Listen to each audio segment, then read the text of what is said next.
Good morning students. आज हम पढ़ेंगे हिंदी व्याकरण पाठ 1, जिसके पहले वाले सेशंस में हमने जाना कि भाषा क्या है, लिपि क्या है और व्याकरण क्या है। बहुत अच्छे से हमने तीनों के बारे में जाना।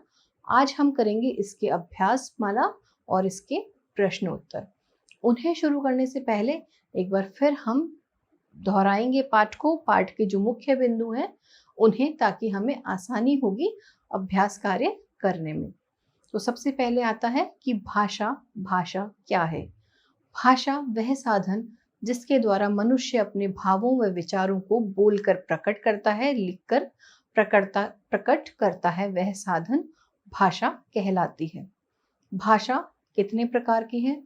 भाषा के 3 रूप हमने जाने, सांकेतिक भाषा, लिखित भाषा और मौखिक भाषा।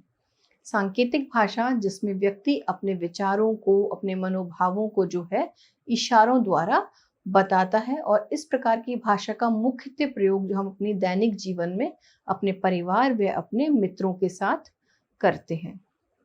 इसका प्रयोग हम ट्रैफिक लाइट पर भी देख सकते हैं, जहां पर यातायात नियंत्रण जो है सिर्फ सांकेतिक भाषा के आधार पर ज्यादा से ज्यादा किया जाता है, और इसका उदाहरण हम रेलवे स्टेशन पर भी देख सकते हैं।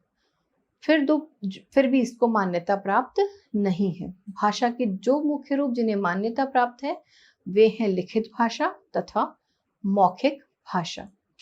मौखिक भाषा के अंतर्गत आता है मुख से बोलने वाली भाषा, जिस भाषा का प्रयोग हम मुंह से बोलकर करते हैं, यानी कि जिस भाषा को हम सुनकर समझते हैं या बोलकर किसी को अपने मनोभावों को समझाते हैं, वह भाषा मौखिक भाषा कहलाती है। फिर आती है लिखित भाषा। लिखित भाषा के अंतर्गत हम अपने मनोभावों या विचारों को लिखकर प्रकट करते हैं या किसी के विचारों को पढ़कर समझते हैं। भाषा का यह रूप जो है लिखित भाषा कहलाता है। फिर हमने जाना कि भाषा के जो है विभिन्न स्तर हैं, वो क्या क्या थे। भाषा के विभिन्न स्तर थे बोली, उपभाषा, मातृभाषा, राजभाषा, राष्ट्रभाषा व मानक भाषा। इसके अंतर्गत हमने जाना कि किसी भी छोटे से अंचल में या क्षेत्र में बोले जाने वाली बोली जो है, भाषा जो है, बोली कहलाती है। जब ये बोलियां साहित्य का रूप ले लेती हैं तो ये कहलाती हैं उपभाषा, जैसे कि मेवाड़ी, अवधी, ब्रज भाषा। इनमें एक काल में बहुत अच्छे से, बहुत बड़े स्तर पर जो है साहित्य का निर्माण हुआ, लेकिन धीरे धीरे जो है इनका क्षेत्र संकुचित होता गया और ये उपभाषा बनकर ही रह गई, ज्यादा बड़ी भाषाएं नहीं बन पाई। फिर आती है मातृभाषा। जो बच्चा अपने परिवार से पहले शब्द सीखता है वह कहलाती है उसकी मातृभाषा। राजभाषा, किसी भी देश का कार्य जिस भाषा के अंतर्गत किया जाता है, सरकारी कार्यकाज जो होता है, वह कहलाती है राजभाषा। फिर आता है राष्ट्रभाषा। देश के अधिकतर लोग जिस भाषा का प्रयोग करते हैं या अप्रत्यक्ष या प्रत्यक्ष रूप से उसके संपर्क में होते हैं, वह भाषा राष्ट्रभाषा की अधिकारिणी होती है। और भारत की राजभाषा को दर्जा मिला 14 सितंबर 1949 को उसे राजभाषा का दर्जा जो है प्राप्त हुआ। ये तो हुई भाषा की बात। फिर हमने पढ़ा लिपि। लिपि क्या है? लिपि हमने जाना भाषा के लिखने के ढंग को लिपि कहा जाता है। अनेकों देश हैं, अनेकों भाषाएं हैं, उनकी अलग अलग लिपियां हैं। कुछ प्रमुख लिपियां जो थी हिंदी, देवनागरी, अंग्रेजी, रोमन, पंजाबी, गुरुमुखी, फारसी, उर्दू। फिर हमने जाना कि व्याकरण क्या है। भाषा को शुद्ध रूप से लिखना हमें सिखाता है व्याकरण। इस प्रकार व्याकरण वह शास्त्र है जो हमें भाषा के शुद्ध रूप का ज्ञान कराता है। तो चलिए अब हम करते हैं इसके अभ्यास माला। पहला प्रश्न है,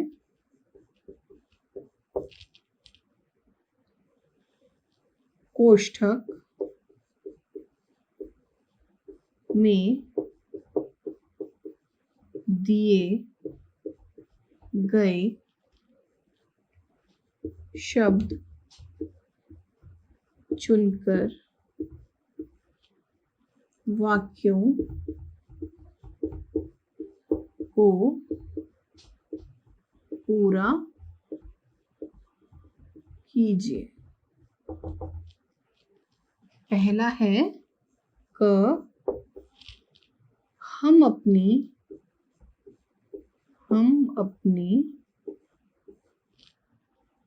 बात दूसरों तक डैश पहुंचाते हैं। तो हमारे पास क्या क्या विकल्प है? सोकर और लिखकर। दो विकल्प हैं हमारे पास, सोकर या लिखकर। तो इसमें से कौन सा विकल्प सही है कि हम अपनी बात क्या सोकर पहुंचा पाते हैं? नहीं, यहाँ आएगा हम अपनी बात जो है लिखकर दूसरों तक पहुंचा पाते हैं। तो यहाँ आएगा लिख कर। इस प्रकार हम अपनी बात दूसरों तक लिखकर पहुंचाते हैं। अगला है हमारा भाषा के डैश रूप होते हैं। यहाँ में 3 विकल्प दिए गए हैं, 2, 3 व 4। यहाँ जो है आपको कंफ्यूज नहीं होना है। हमने आपको बताए हैं, पढ़ाए हैं कि भाषा के 3 रूप होते हैं, सांकेतिक, मौखिक और लिखित। लेकिन मुख्यतः भाषा के 2 ही रूप माने जाते हैं जिन्हें मान्यता प्राप्त है। इस प्रकार भाषा के 2 रूप होते हैं, लिखित व मौखिक। तो इसका सही ऑप्शन है 2। यहाँ पर आएगा भाषा के 2 रूप होते हैं, मौखिक व लिखित। अगला है हमारा बच्चा डैश मातृभाषा सीखता है। किससे सीखता है? यहाँ विकल्प है शिक्षक से या फिर माता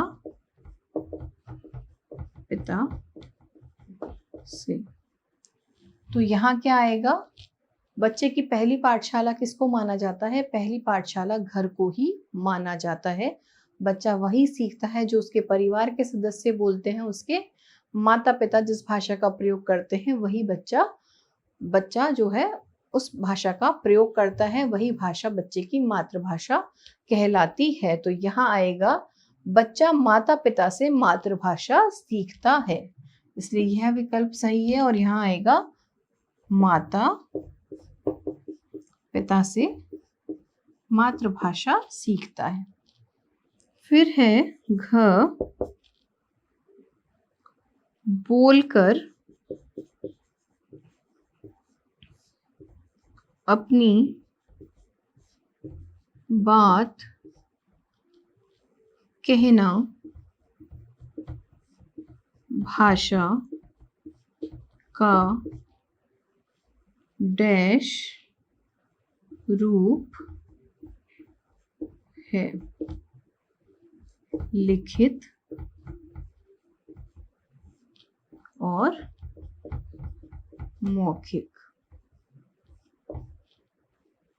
तो बोलकर अपनी बात कहना भाषा का कौन सा रूप है? बोलना कहाँ से बोलते हैं हम? मुख से, और मुख से बना है मौखिक। तो यहाँ आएगा मौखिक रूप है। जब हम अपनी बात बोलकर बताते हैं तो वह कहलाएगा मौखिक रूप। हम अपनी बात दूसरों तक लिखकर पहुंचाते हैं। भाषा के 2 रूप होते हैं, बच्चे माता पिता से मातृभाषा सीखता है, बोलकर अपनी बात कहना भाषा का मौखिक रूप है।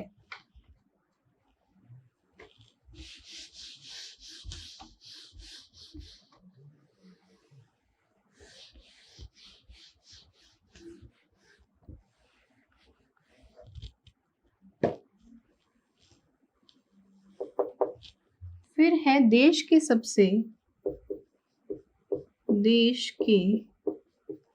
सबसे अधिक लोगों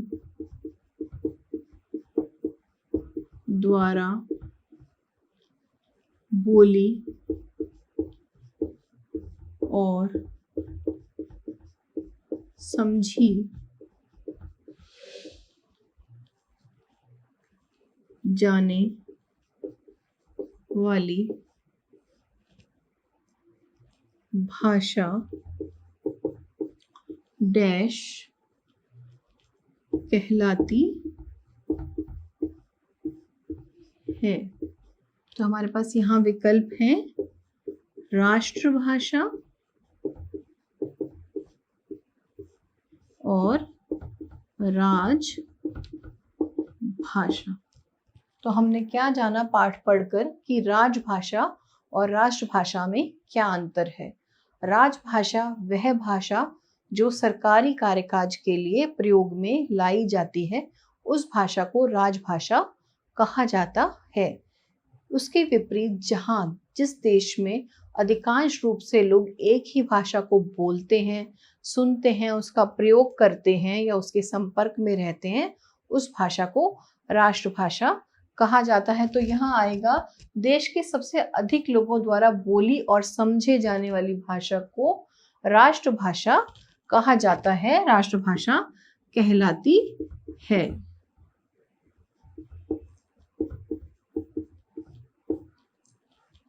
वह भाषा राष्ट्रभाषा कहलाती है।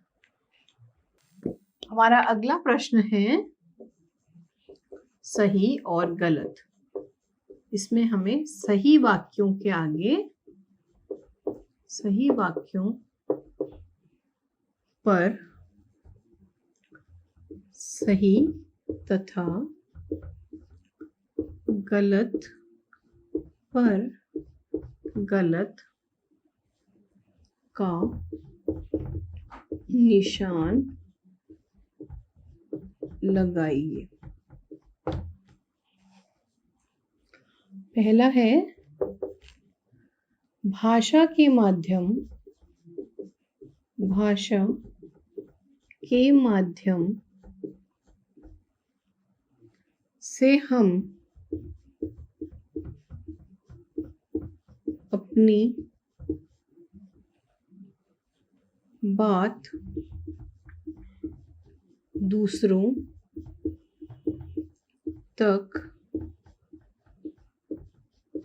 पहुंचाते हैं। क्या सही है? हमने क्या जाना कि भाषा के द्वारा ही हम अपने मन के विचार बोलकर या लिखकर दूसरों तक पहुंचाते हैं। तो ये वाक्य है सही। हम इस पर सही का चिन्ह लगाएंगे।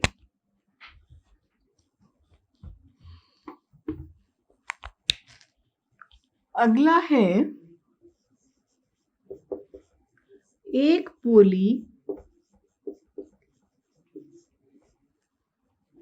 के अंतर्गत अनेक भाषाएं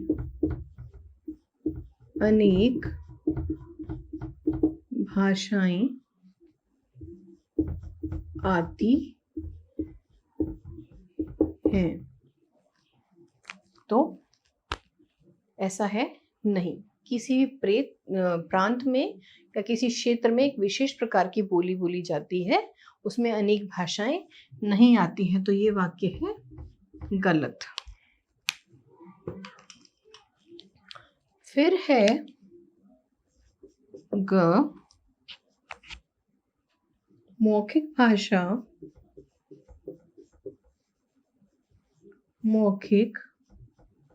भाषा में लिखकर विचारों को व्यक्त किया जाता है। मौखिक अर्थात मुख से बोलने वाली, इसमें हम बोलकर अपने विचार प्रकट करते हैं, इसलिए यह वाक्य है गलत। इस पर हम गलत का निशान लगाएंगे। अब है हमारे पास बच्चे सबसे पहले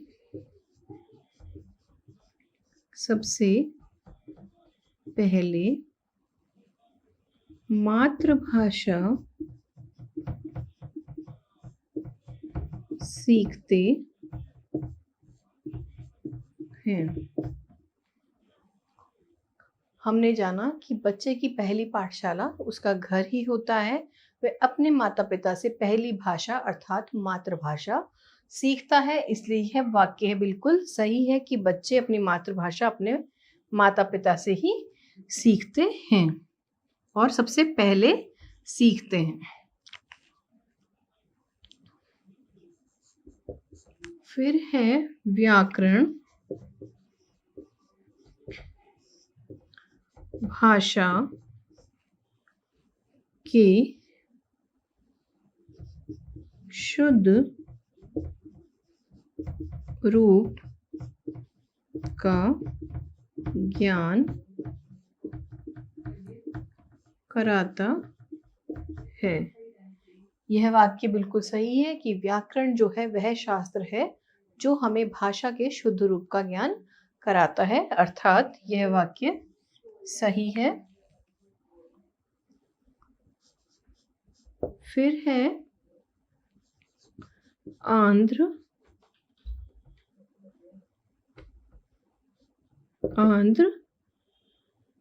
प्रदेश में तेलुगु भाषा बोली जाती है। हमने पढ़ा कि अनेक जगह जो है कौन कौन सी भाषाओं का प्रयोग किया जाता है।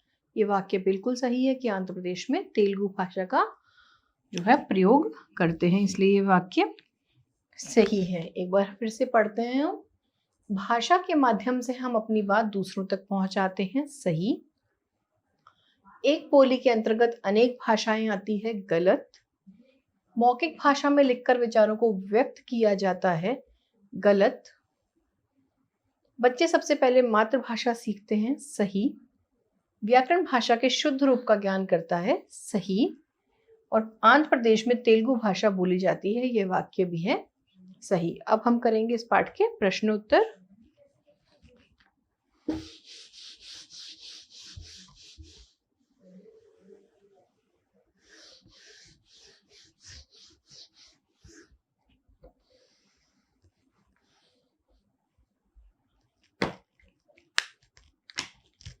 पहला प्रश्न है, भाषा किसे कहते हैं? उत्तर, भाषा वह साधन है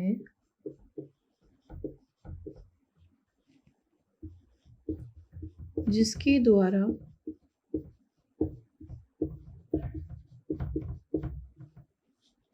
मनुष्य अपने भावों व विचारों का आदान प्रदान करता है। हमारा प्रश्न 2 है, लिखित और मौखिक भाषा में क्या अंतर है? इसका उत्तर है, भाषा के मुख्यतः दो रूप हैं।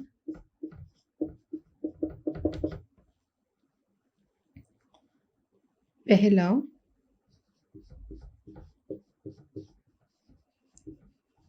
मौखिक,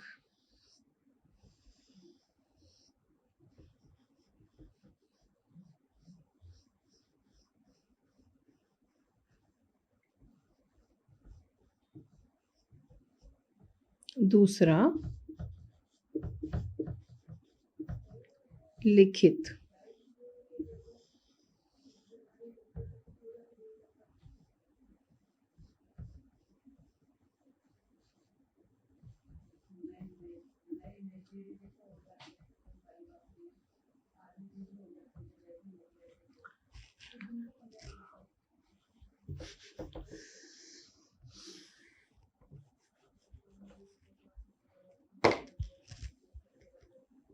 लिखित भाषा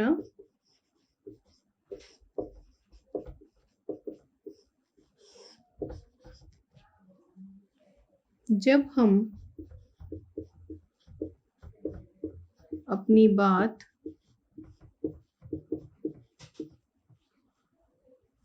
लिखकर व किसी और की बात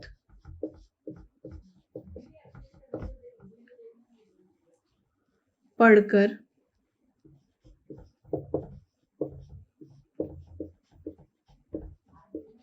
समझते हैं तो वह रूप लिखित भाषा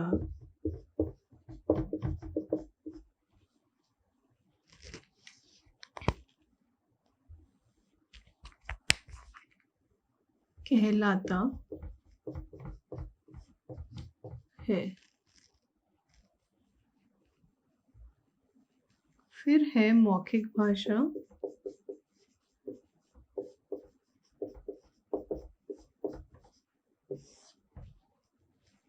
जब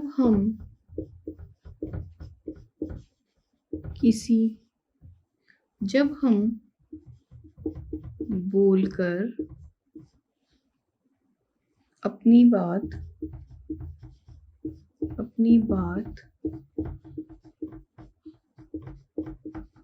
समझाते हैं तथा सुनकर दूसरों की समझते हैं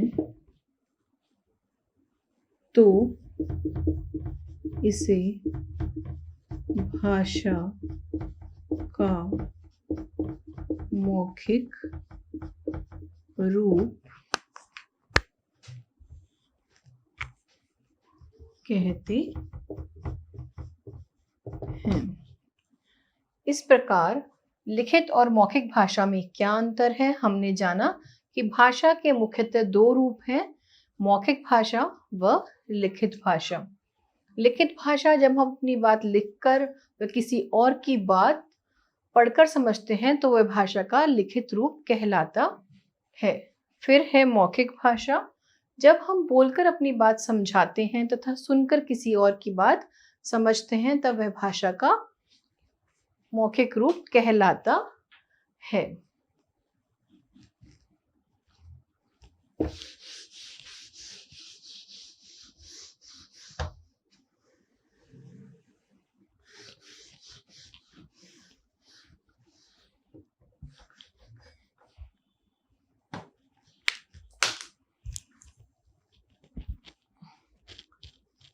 हमारा अगला प्रश्न है, राजभाषा किसे कहते हैं? इसका उत्तर है, उत्तर नंबर 3, कि जिस भाषा को किसी देश के संविधान द्वारा सरकारी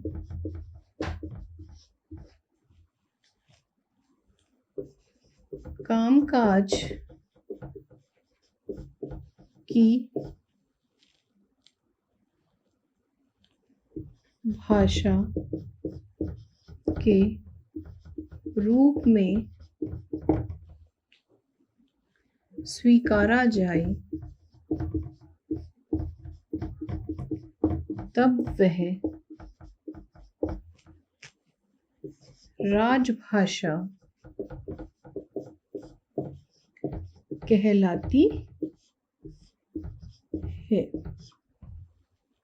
तो हमने पाठ पढ़कर यह जाना कि जिस भी भाषा में किसी भी देश का सरकारी काम होता है, वहाँ के सूचना पत्र आदेश जो भी निकलता है, जिस भाषा में निकाले जाते हैं वह भाषा राजभाषा बन जाती है। हमारे हिंदी जो है भारत की राजभाषा है और 14 सितंबर 1949 को संविधान में इसे राजभाषा होने का दर्जा मिला और इसीलिए 14 सितंबर को हमेशा हिंदी दिवस मनाया जाता है।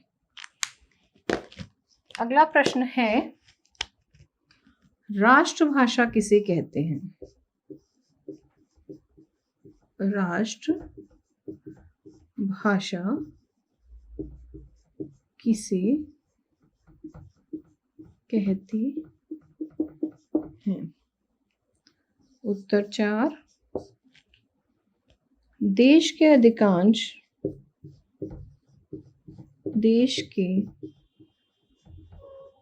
अधिकांश लोगों द्वारा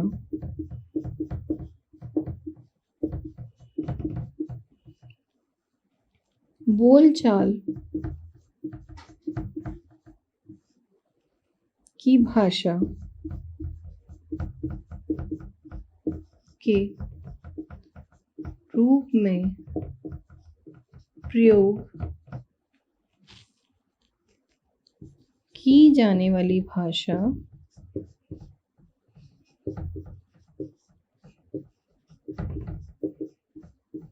राष्ट्रभाषा कहलाती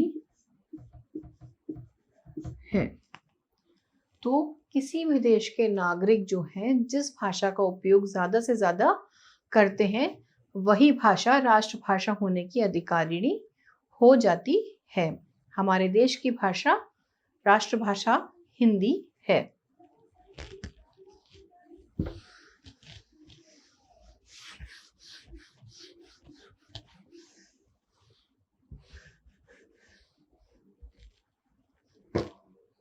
अब है प्रश्न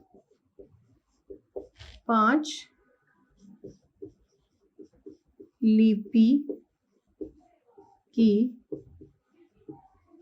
परिभाषा उदाहरण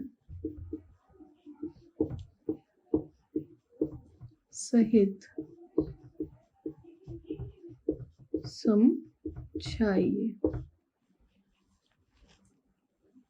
तो उत्तर 5 है, किसी भी भाषा को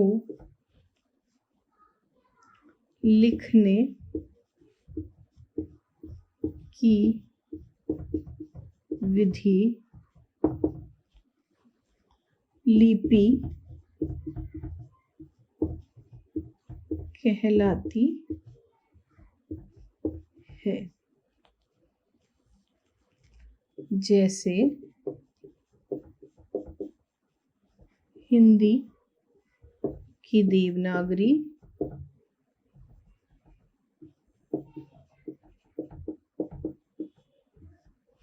फिर है पंजाबी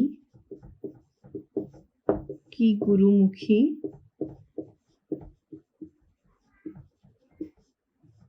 अंग्रेजी की रोमन,